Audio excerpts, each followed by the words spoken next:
Hello and welcome everyone to another episode of Cinema Smoketography. I'm your friendly neighborhood hookahologist, and joining me as always is his co-host, Isaac Gonzalez. What's going on, everybody? Yeah, you a hoe. Yeah, I'm your host. You must understand why my tone of voice is very sad today. It's a very, very dark day, unfortunately, for everybody in this room. Is that because I'm brown? That's racist. Yeah, that's why. As you can see the look on my face right now. Anyways, guys, we are re-recording our two episodes, because I did not check, and this is my fault too. I didn't check the audio, and no audio was recorded for two podcasts. So, and they were really bangers. Dude, we got some good actually, you know what? It kind of benefits because I did get a little bit more info as this kind of was going on. For which movie? I already have a whole bunch of stuff for the other one, but for Dragon Ball. Interesting. Oh, speaking of which, we're talking about Dragon Ball Superhero. Hey, not bad. He did it right the second time. Yeah, see, it's all in the... It's in the voice. The voice. So, Isaac, what are you smoking today? I'm smoking strawberry and orange soda. I got strawberry, cane mint, and foreplay on peach, because you can't have foreplay without peaches. There it is. So, Dragon Ball Superhero.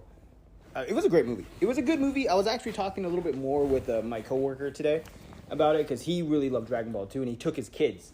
So they really loved it too, and they don't really watch Dragon Ball. So he just took them to go take it to a movie, but it was such a good, it's a movie for all ages. So what you're saying is that he basically needed a cop-out to take his kids to a movie because he really didn't want to watch it himself. 100%. My man. And you know what's cool? Is that this movie, other than I had a problem with the pacing. Yeah, we talked about that, about how the pacing itself was a little bit rough on the edges to me, especially in the first 45 minutes. I felt like it dragged on. I really did not think that we needed an entire car ride talking about Bulma and how they think she's the Antichrist. But to be fair, it was needed to move the plot forward, although I don't think 40 minutes is enough. I think that was way too much time. And what is it with smart people being incredibly unintelligent? No, I think it was naive. There we go. Naive is a better case to say. Being so naive, but then again, he is a young kid. You know, he's roughly our age. He's your age. Oh, well then, okay, he's my age, and apparently incredibly naive. But then again, there's his reasoning behind why. But everyone in the Dragon Ball, on planet Earth at least, everyone in the Dragon Ball universe is kind of clueless. Earthlings are kind of clueless to that, only because they really believe Hercule Satan is the demigod. Is a demigod, and they clearly seen some people who are showing off some tremendous skill. I'm seeing martial arts tournaments where people are flying, shooting, energy blast. Yeah, Hercule Satan beats Cell. Shooting freaking laser beams attached to their hands. Yeah, and that was the driving force. They made Cell be the major villain. And that's another thing I had a problem with, is how they disrespected my boy Cell. Yeah, honestly, to me, I feel like what they did with Cell reminded me so much of Bio Broly and how they basically ruined Broly. Mm-hmm. And basically just made him a very lesser version of himself. Right. And let's talk about a few things. For one, in the advertising, that Goku and Vegeta were the focal point, but they weren't in the movie for longer than, I want to say, 15 minutes. Longer than a cup of tea. I like tea. Tea. Anyways, but no, they weren't in there for very long. And which was cool, because we now see that Lord Beerus is a horn dog. Yes, and it's funny that for gods and destructions, and they're supposed to be the most powerful beings of all of existence besides the angels. Yeah.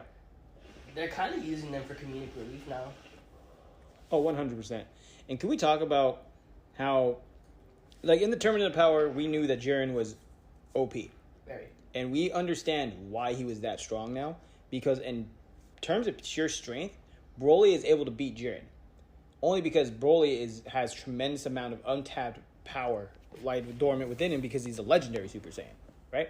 Yeah. Jiren is on par with Goku and Vegeta in Super Saiyan Blue Evolution, and Ultra Instinct, right? Yeah. The only reason why he gave them so much trouble is because that Jiren mentally trained his mind to have his body react a certain way in battle situations. And also he has his own variation of Ultra Instinct. Is that? Oh, I think that's in the manga where they get more into that. Yeah.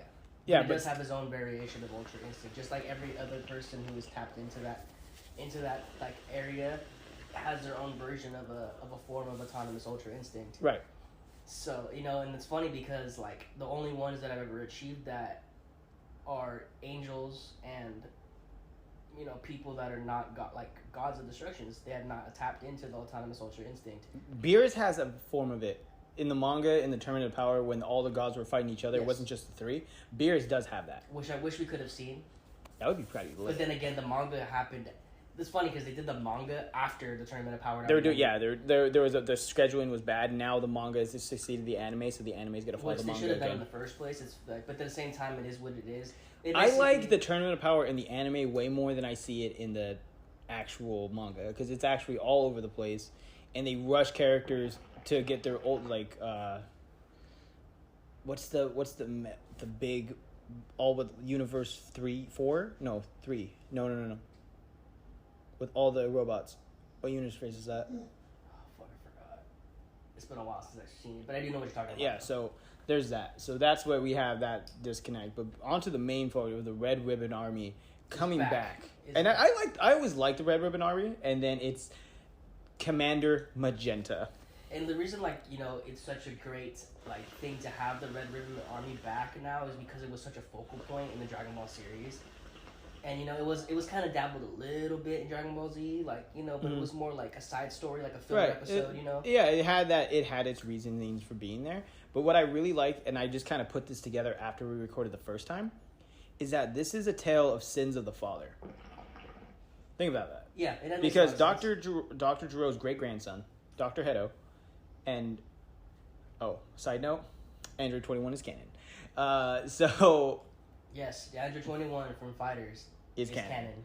Yes, and, mind you, I'd have to say this before I make my next point, is that Dragon Ball is way better than Black Clover, and Black Clover is for people who have Viking beards and smoke a lot of hookah. Shout out to Mythic Clouds, also known as Brandon. We got a lot of love, not really, for the Naruto wizard. The Naruto wizard. Okay, Isaac, you carry on. I gotta put the dog away again. I feel like this is deja vu. It really is. But anyways, back to the story at hand. So the focal point of this entire story was that Magenta wanted to recruit Dr. Hedo to create the perfect android and create the ultimate android to defeat basically Capsule Corp.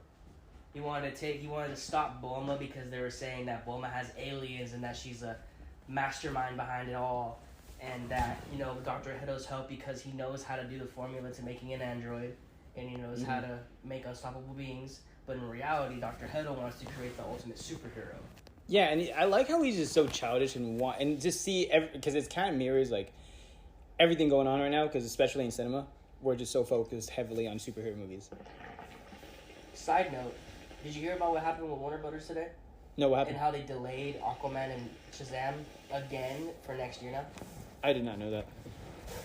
Yeah, instead, and then apparently they only have enough money to release 2 more films, and that's one of them is Black Adam. Hey, Black Adam looks sick though. Not gonna lie. It does looks like a lot of fun. Yeah, and the cool thing about all this stuff going on with Dragon Ball is that we've been getting a lot more Dragon Ball content everywhere. Yeah. Right, and I grew up watching Dragon Ball and seeing all this. So to have this come out back when it comes back now, it's just so much more fan service. I think that's what they're making these movies for. It really is a big fan service big fan service arc. It's kind of like watching a ridiculous amount of Dragon Ball heroes and something like that, And speaking of Dragon Ball news, I read online today that apparently they're working on the anime and another project also. Ooh, fun for Dragon Ball. Nice. But I'm not sure if it's a movie or it has maybe some form of spin-off or what. Or maybe something's coming. It could be a original video animation for all we know. Nice. But apparently there's something that's going to be happening sometime next year. Speaking of the animation, how did you like it? Honestly, it took me a bit to get used to. I'm not a big fan of CGI animation, and it seems to me like a big thing now for the anime community or just anybody in the animation industry that's making movies now. For example, that movie Belle that they just released last year. Right. Is looks purely kind of like CGI. I think everyone's just trying to make a Pixar movie.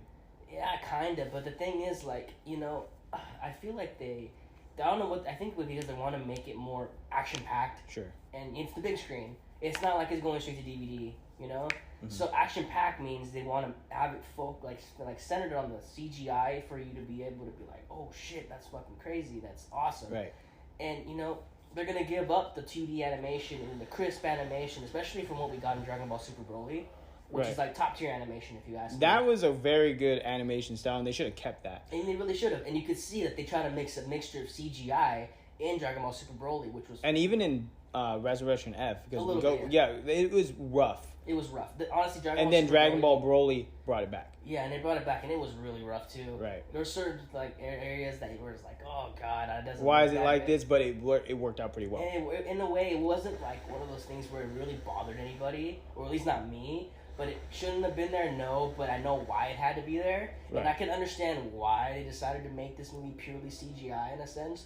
And with a little bit of a mixture of some 2D animation here and there, which is very noticeable if you actually pay attention. And very prominent, and the cool thing about it is, I was saying this because Joseph, my coworker, he took his kids, like, they don't really watch Dragon Ball. Like, we grew up on it, he grew up on it, right? To see and kind of give us a good recap of what happened all the way up to that point. Yeah. It was very nice to see. It was nice to, like, relive, like, the flashback past of, like, what we grew up on and what we Time watched. Out, here comes the train.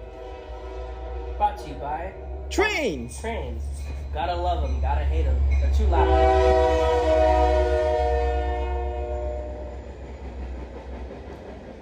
I really like that we record in the morning and afternoon because we don't get this in the evening.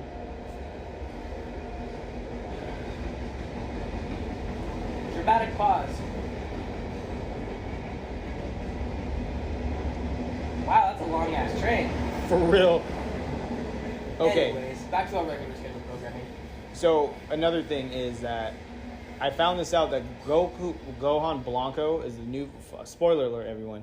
Gohan gets a new form. Beast. Oh, Beast. Yeah, it's called Beast, but it's Blanco and like all the other previous material till now, and handsome Piccolo. Hey, don't steal my line.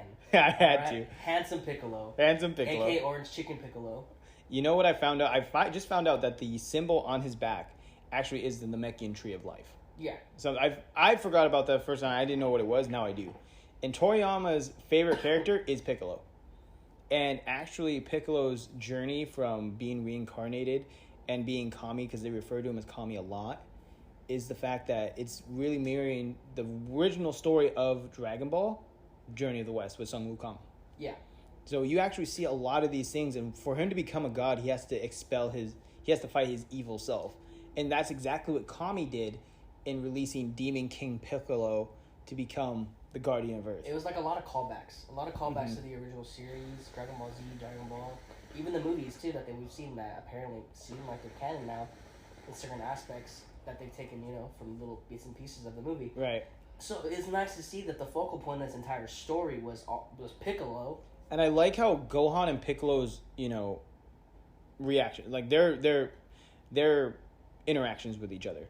Because Gohan is basically Gohan's stepdad or real close uncle is Piccolo, right? And at the end, when he defeats Cell Max and finding the weakness in his head, he's using the special being cannon, not the Kamehameha, right? Which I thought was great. Because at the end of the day, who does Gohan really spend Father's Day with? Goku or Piccolo? It's Piccolo. And you ever notice that when Gohan wears Piccolo's gi, he wins. When he wears Goku's gi, he loses. He gets his ass kicked. But, it's just like, it depends on the material, what they're working with. But Gohan was meant to be the main focal point until they brought back And like I told Goku. You when we talked about this before, and you know this already because we talked about this and how in the original series, the original ending to Super Buu, like the Kid Buu arc, was originally supposed to end with Gohan defeating Super Buu. Right. But that completely changed because they felt like that for some reason it needed to be Goku again, but even in reality it shouldn't have been the case. Exactly. So, like, Gohan's interactions with Piccolo really stay prominent, and it's so weird in how Pan even sees Piccolo as more of an uncle as a, grandfather figure than Goku sometimes, because he's like, oh, Goku, yeah, that's your grandpa. It was me. Oh, your grandpa. I was like, oh, Goku. Yeah, so it's kind of a funny little moment there, because it seems like Piccolo is like, like Mr. like the nanny. He is the nanny. He's like the Mrs. Doubtfire over here. And what's cool too is the fact that we know in the Cell saga that Goku made Gohan fight Cell, right? Yes. And he tricked Gohan into doing so. Yes, because he knew that he was a lot more strong. He was a lot stronger than him due to what happened with them when they were fighting in the Hyperbolic Time Chamber. Yes. Now, tell me why that's so parallel to this movie and how Piccolo tricked Gohan into doing everything.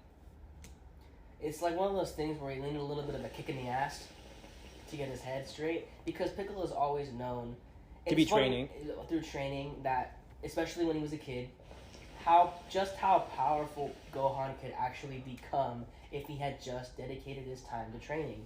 Right, and it's so crazy because Pan can pick up on Piccolo's energy, but Gohan can't. And how when Piccolo goes to pick up Pan from preschool, hey, Mr. Piccolo. And I think a lot of that has to do with the fact that Pan has spent a lot of time with Piccolo since she was born.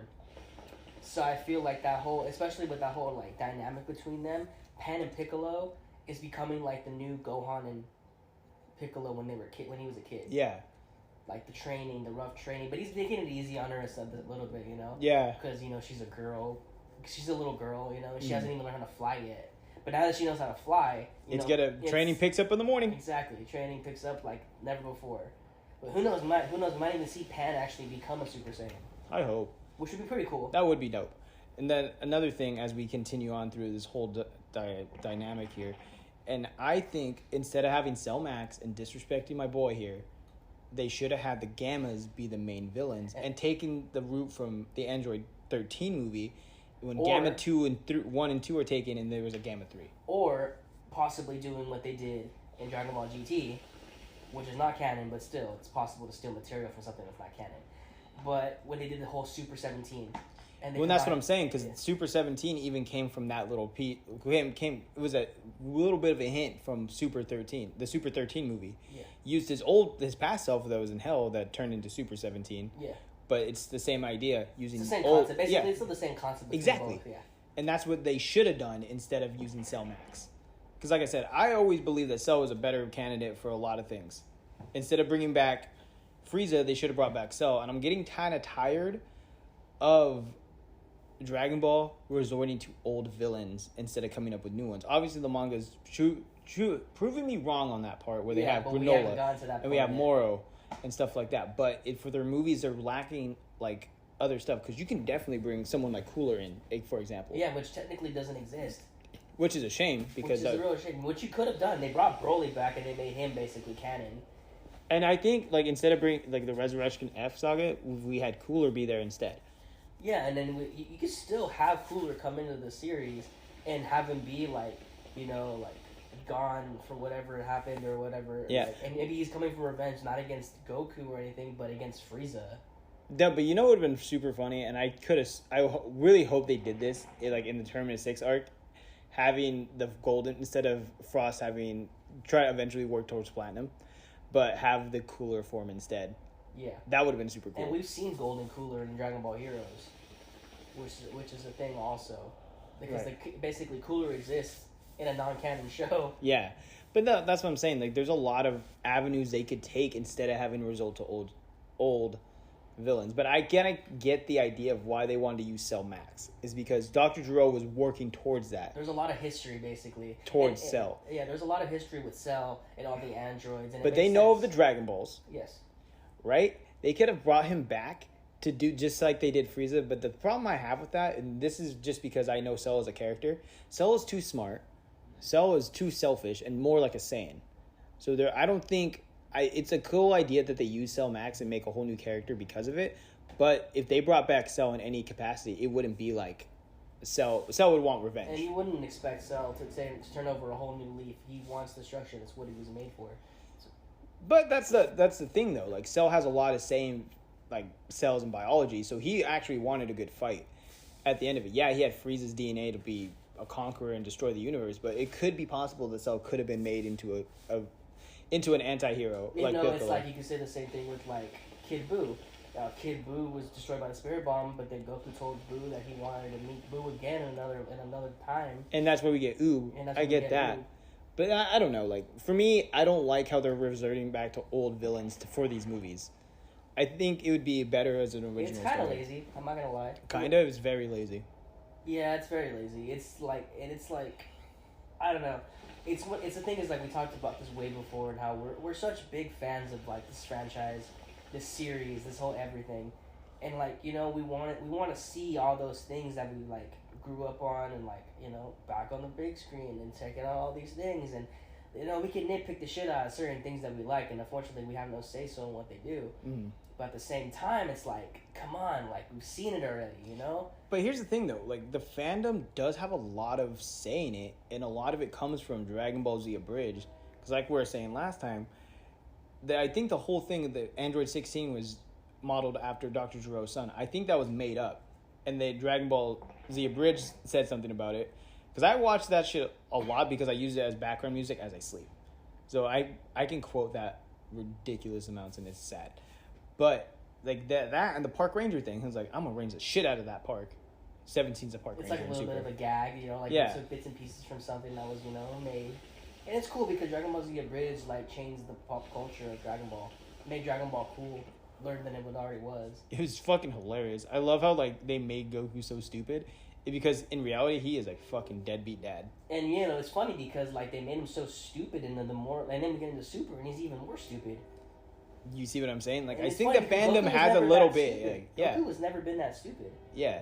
I think they just now, like, use some of these pop culture references, and that's great fan service, and see that, too, because a lot of us who didn't have, when we stopped watching Dragon Ball Z Abridged was there, so we get to rewatch it and have it even, like, in a more comedy sense, because in reality, like, when you watch Dragon Ball Z Abridged and you see it, that's exactly what it is.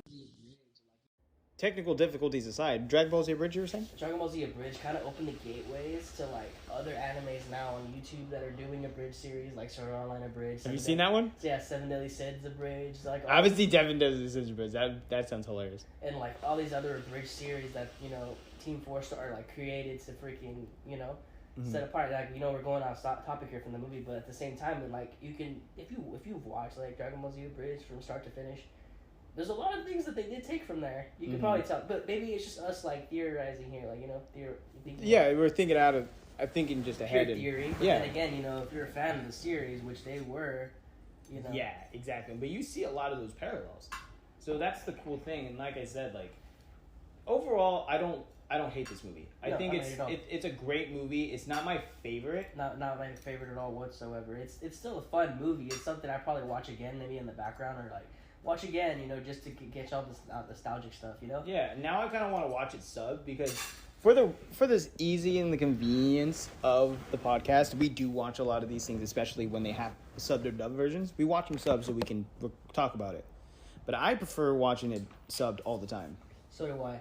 And it's funny because like I was talking to you on before we like left the theater, and I was all like, I feel like I would have enjoyed this movie a lot more if I had watched it in sub. And the reason why I say that is because I felt like the dub felt like a Dragon Ball Super dub, which is like not taken so serious. Mm-hmm. And to me, like this movie felt like another like side arc in the Dragon Ball Super universe. It does feel like it's a filler arc. Like a filler arc, yeah. It definitely is. And compared to like Dragon Ball Super Broly, where that movie actually felt like a movie. No, of course, and that's like the major thing like we're seeing through all this. Is then how they're going to do each arc or how they're going to do each movie. Because when we found out we're going to get another Dragon Ball Dragon Ball Super project, we're all psyched because we didn't know what was going to happen. When we found out it was going to be another movie, it's just another great thing. We're like, oh, great, more movies to the franchise. The second Super movie in the franchise. And then Dragon Ball Z ended officially with Resurrection F. But we got the retellings in Super, but with a little bit more detail. Yeah, basically it's like when you take the manga and you just add a little bit more detail to it. Exactly. But of all the Dragon Ball movies, what would you say is your favorite? Like top 5? Top 5, yeah. Because I actually got a lot of them like stacked here. Okay. My top 5 would have to be Dragon Ball Super Broly, Dragon Ball Fusion Reborn, Dragon Ball BoJack Unbound, Dragon Ball Cooler's Revenge, and what's the other one? Probably Broly Legendary Super Saiyan, the first one. That's a good set. All right, so like out of all the Dragon Ball movies, I've seen every single one of them too. Like, and I love watching them. Oh, actually, and also just a side note too. Probably my other one is the Trunks. The story of Trunks. The story of Trunks. The history, or like whatever they call History it. of Trunks. History of Trunks, like special movie. Yeah, that was a good one. That's also probably one of my other favorites. That's okay. That's definitely on one of mine because like I've seen them all, but the ones that I own are probably all my favorites. So I personally love Dragon Ball Broly, but that's not my Dragon Ball Super Broly, but that's not my favorite one. My favorite movie is Cooler's Revenge because it was such an original tale and like so like easy going, but it was like super. I don't know what the best way to describe it is, but it was a fun movie to watch. Yeah. New villain happened to be tied with the rest of it, and it actually could be considered canon because it could be in that 3-year span where they were training. Right? That's always been my favorite. The next one I would have to say is Dragon Ball Z Resurrection F, because Cell and Frieza are my two favorite villains.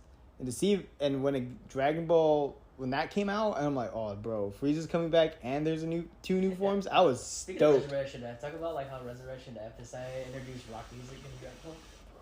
Frieza. That was probably my favorite part. They had rock music. But Yeah. Frieza's Resurrection was honestly so like crazy. Yeah, so there's that.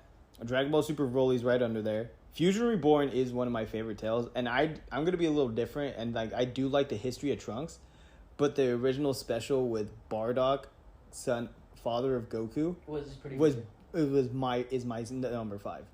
Not to say anything against the ones that you picked, but those are my top 5 favorite movies. Even that one that like no one ever really talks about because it's like I don't even remember what it actually was. I don't even think it was an actual movie, but it was like a retelling of Bardock, the father of Goku, where they actually had Bardock become a Super Saiyan. Oh, in the future? Yeah, and like it was the special episode Bardock. Yeah, that special one. episode of Bardock, and they had Lord Chill. Yeah, that was actually a good one too, and he became the legend. Yeah, the first legendary Super Saiyan. Yeah, so that's where the legend came from, back on planet Sadala. Oh no, it was he was on planet Vegeta. Oh no, it was Sadala because that's where they went to relocate. That's right. You're right. Oh, I don't know. Like I forget about Saiyan lore.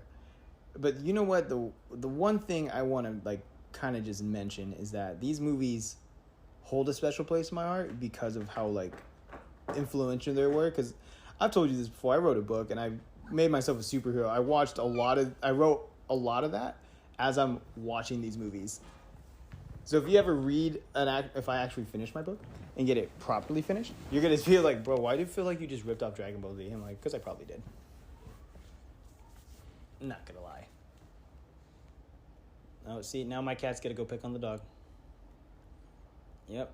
I'm not gonna have children. I'm just gonna have a bunch of animals. You're gonna be a crazy cat dude. Fuck off. You're a bastard. Okay, here's another one, since we got a little extra time today. Who's your favorite Dragon Ball character? My favorite Dragon Ball character? Yep. From any franchise, from any part of the series, canon or non-canon, movies in total, who is your favorite? Raleigh. You're a dumbass. I hate you. I love how confident you say that too, like, oh, Raleigh. I'm like, you're a dick. Oh, my favorite character? Fuck. Honestly, it's a toss-up between these 3. The first Future Trunks. Okay. Gohan. Teen Gohan. Fanboy. No.